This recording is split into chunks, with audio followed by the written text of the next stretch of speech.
But I have a few understanding about life. And one of such understanding is understanding of power. And I know that power is like a man that is climaxing and has ejaculated.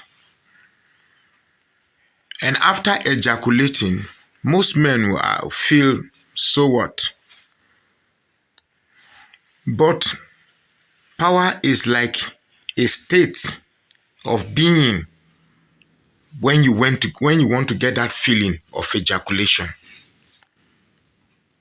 That is what power is. You want to do anything. You will say anything. Do anything a woman tells you just to get that feeling. But when you get the ejaculation, most men will ask, so what? That is the point. And after the ejaculation, between man and woman, darling, did you enjoy it? Yes. Did you enjoy it too? Yes. When you know you are lying, all that you're interested is that you have fulfilled your desire of wanting to ejaculate. Now, this video is not about ejaculation. It's about what power means and what does it mean to you. Yes, you said you wanted to be president. That's a beautiful thing. I'm a lover of people with ambition, positive ambition. Now you have become the president. 2 years into the presidency. What I don't know is if you are still ejaculating or you have ejaculated and you are asking the question, so what? Now what? Now, one thing with political ejaculation is that most political ejaculation don't want to come to the point of ejaculation. They want to keep pumping. If possible, pump forever. But life is not like that. I like to borrow a popular saying from the Hausa-speaking region that says, Komi dunia me carry wani. That's everything in this life must come to an end. There's nothing that doesn't come to an end. And most politicians always think they will live forever. That's why you have the president of Cameroon, even in his sorry state, wants to be president. So, I am not against anybody's ambition. But where your ambition only favors you and its sectors of the population, then I'm concerned. I feel this is the only medium I can use to talk to you. That's why I ask, if you have finished ejaculating and you are asking the question, so what? Because that's the only time now I can talk to you. People are buying.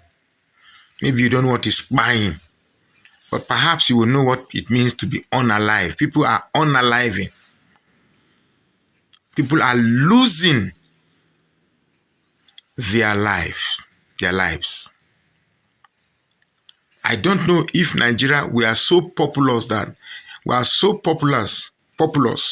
that losing lives doesn't matter because we are so many, so we can afford to lose some.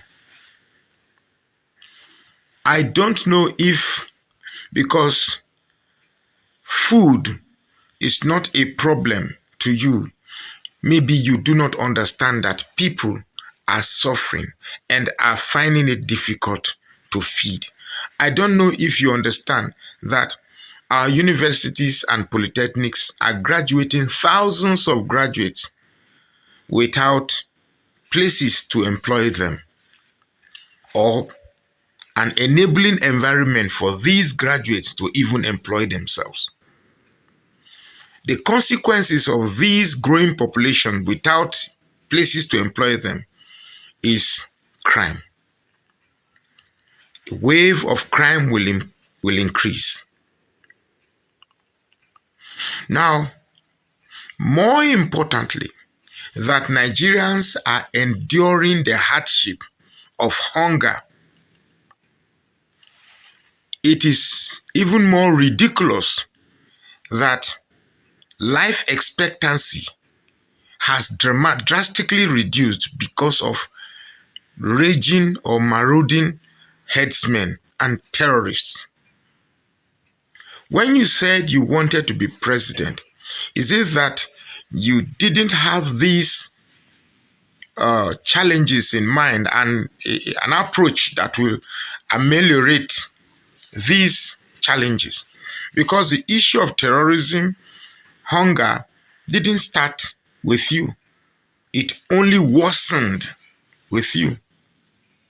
Now, I like the fact that I understand the fact that politicians like lying to themselves.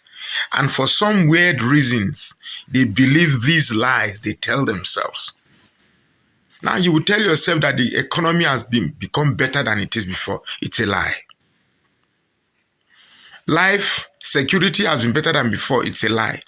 There is no aspect of governance, whether it's the economy, whether it's education, healthcare, security, nothing is good. Everything is bad.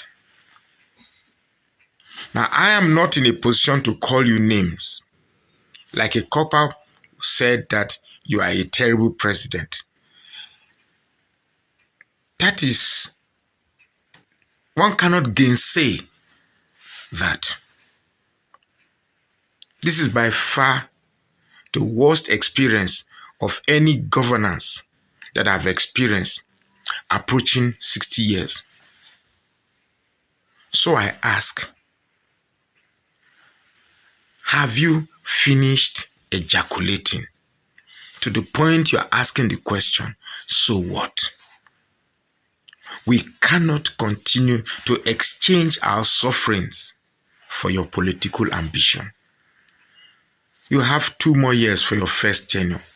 Perhaps, if God allows it, you can have a rethink and approach governance squarely.